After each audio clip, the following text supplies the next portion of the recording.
اساتذہ کرام کی خدمت میں کچھ دو چار الفاظ کہہ دیجیے. اب سب جمع ہے اسٹاف ماشاءاللہ.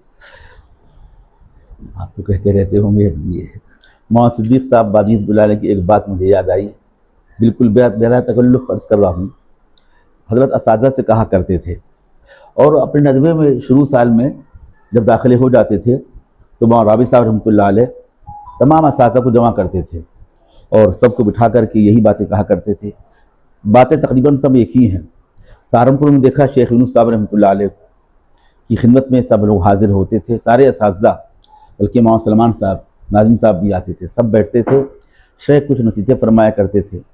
یہاں دیکھا ہم نے مولانا رابع صاحب رحمۃ اللہ علیہ کو، تو یہ سب اوپر سے سلسلہ چلا رہا ہے. انہیں سے ایک بات مولانا صدیق صاحب بانی اللہ علیہ بھی ایک بات کہا کرتے تھے اپنے اساتذہ سے، تو وہی بات میں نقل کر رہا ہوں اپنے بڑوں کی بات. مولانا صدیق صاحب رحمۃ اللہ علیہ فرمایا کرتے تھے، بھائی ہم لوگ تم کو تنخواہ دیتے ہیں، ادارہ تنخواہ دیتا ہے تو یہ تنخواہ کچھ بھی نہیں ہے. اتنی بڑی خدمت آپ حضرات انجام دے رہے ہیں، اتنا بڑا کام ہے، اس کے لحاظ سے ایک چپراسی جو سرکاری ملازم ہوتا ہے اس کو تنخواہ کئی گنا زیادہ ملتی ہوگی، اس کے لحاظ سے ہماری تنخواہ کچھ بھی نہیں ہے. آگے فرماتے تھے، بھائی دال روٹی چلانے کے لیے ہم لوگ دے رہے ہیں، یہ آپ کا اجر نہیں ہے، یہ پورا صلہ نہیں ہے، اصل تو اس کا عوض، اس کا صلہ آپ کو اللہ تعالیٰ ہی دے گا، مرنے کے بعد ہی ملے گا. اور فرمایا کرتے تھے کہ ہماری کھیتی ہیں، طلبہ ہیں، یعنی کہ ضابطے والی بات نہیں، ہم کو پوری فکر کے ساتھ، دھن کے ساتھ، لگن کے ساتھ، کڑھن کے ساتھ ہم کو طلبہ کی بنانے کی فکر کرنا ہے، کیونکہ یہ آگے چل کر ہم کو نہیں معلوم آگے کیا بننے والے ہیں. یہ علمیہ بنیں گے، ابراہر صاحب بنیں گے، کیا بنیں گے، اللہ تعالیٰ کس سے کیا کام لے گا نہیں کہا سکتا. ہم اپنی بات عرض کر رہے ہیں، جو طلبہ پڑھتے کہیں جانا ہوتا ہے، اتنا بڑا ادارہ قائم کیا ہے، پورے علاقے کے ذمہ دار ہیں، اتنی بڑی مسجد کے امام ہیں، یہ پورا علاقہ جن کے سپرد ہے، جو کچھ کہتے ہیں سب ان کی بات پر لبیک کہتے ہیں. کل کون کیا بننے والا ہے، کون غوث قطب ابدال بنے گا نہیں کہا جا سکتا. اس لیے ہم کو تو اسی تصور کے ساتھ اپنے طلبہ پر محنت کرنی چاہیے کہ کل یہ انشاءاللہ بہت بڑا کام کریں گے. ہم خالی اپنی تنخواہ کو نہ دیکھیں، اپنی ذمہ داری کو نہ دیکھیں، ہم ضابطہ نہ دیکھیں، ہم کی ضابطے میں ہماری ذمہ تو خالی یہ ہے، ضابطے سے ہٹ کر اور آگے بڑھ کر اپنی سطح کو ہم بلند کریں، ہم رابطے کو پیش نظر رکھیں، طلبہ کی اصلاح کی فکر کریں، ان کو بنانے کی کوشش کریں.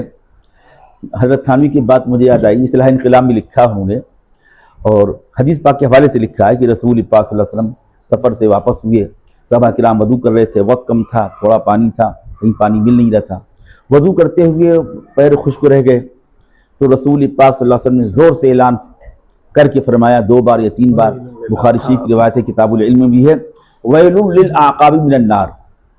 اس کو نقل کر کے حضرت رحمۃ اللہ علیہ فرماتے ہیں کہ ہمارے مدارس کی ذمہ داروں کی، اساتذہ کی، نگراں کی، نظمائے مدارس کی اور متممین کی کمی یہ ہے کہ وہ صرف پڑھانے کو کافی سمجھتے ہیں. ہماری ذمہ داری ہے کہ نصاب پورا کرنا، کورس پورا کرنا، پڑھا دینا، استعداد اچھی بن گئی، بہت بڑی کامیابی نہیں. آگے فرماتے ہیں حضرت ثانی رحمۃ اللہ علیہ کہ ہماری ذمہ داری اعمال اور اخلاق کی نگرانی کرنا، یہ بھی ہماری ذمہ داری ہے. ہم دیکھیں ان کو کہ ان کے اعمال اخلاق کیسے ہیں، سنت کا ان کے اندر کتنا اہتمام ہے. حضرت شاہ ہردوئی رحمۃ اللہ علیہ ندوے تشریف لے گئے تھے، تو حتمہ رابع صاحب رحمۃ اللہ علیہ حیات تھے، ان کے وقت میں بھی موجود تھا، تو حضرت نے کچھ بیان کا اصلاحی باتیں کچھ فرما دیجئے. تو ندوے کی مسجد میں حضرت نے بیان فرمایا تھا، اس میں ایک بات کہی تھی، اگر دینی اداروں میں، دینی مراکز میں، اگر دینی مرکز میں اور مدرسوں میں اگر یہاں پر اتباع سنت کا اہتمام نہیں ہوگا، اگر یہاں پر سنت زندہ نہیں ہوگی، اگر یہاں پر سنت پر عمل نہیں کیا جا رہا ہو تو کہاں پر عمل کیا جائے گا؟ کون سا ادارہ، کون سی جگہ ایسی ہوگی؟ کالج ہوگا، فیکٹری ہوگی، کمپنی ہوگی، یہودی کریں گے، عیسائی کریں گے، کون کرے گا؟ ہم نبی کے وارث، جانشین، علمی گہوارہ ہے. اگر دینی مدارس میں سنت پر عمل نہیں ہوگا، پھر سلام کو کہا انہوں نے، کہ اگر مدارس میں اگر سلام کا رواج نہیں ہوگا، مدارس میں اگر سنت پر عمل نہیں ہوگا تو کہاں ہوگا؟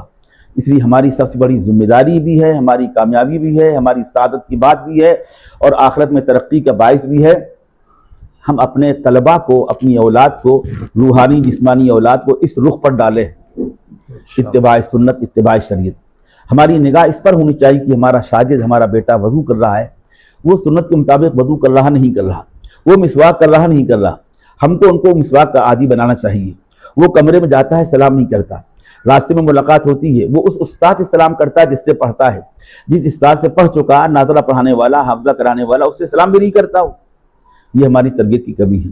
تو حضرت تھانوی رحمۃ اللہ علیہ نے بخاری شریف کی اس روایت کے حوالے سے فرمایا ہے کہ ہم لوگ صرف پڑھانے کو کافی سمجھتے ہیں، اور آگے تعلیم و تربیت، تعلیم کے ساتھ ساتھ تربیت، ادھر ہماری توجہ کم ہوتی ہے۔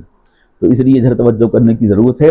مولانا صدیق صاحب رحمۃ اللہ علیہ فرمایا کرتے تھے، بھائی ہماری کھیتی یہی ہے، ہم نے ایک لڑکا اگر بن گیا، ایک لڑکا جب تک وہ زندہ رہے گا، وہ ادارہ قائم کرے گا، مسجد کا امام بنے گا، اس کے جتنے شاگرد ہوں گے ان سب کا ثواب، ہم تو مر کر چلے جائیں گے، ہماری ہڈیاں گل جائیں گی، سڑ جائیں گی، لیکن برابر ثواب پہنچتا رہے گا۔ یہ صدقہ جاریہ ہے۔